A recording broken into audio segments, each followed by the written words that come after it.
逃がすなよ。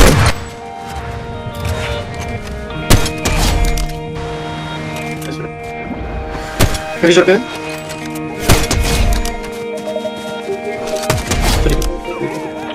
おい、むしろ。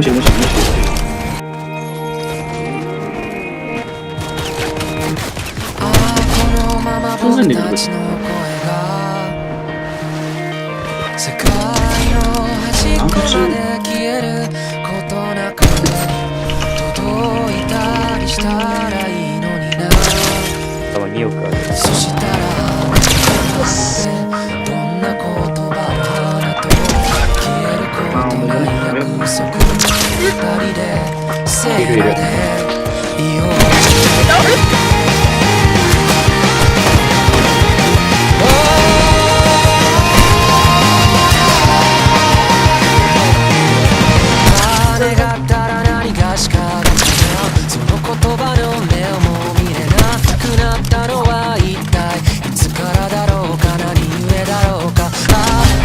まさにその切れ間と虹の出発点終点この命果てる場所に何かがあるっていつも言い張っていた。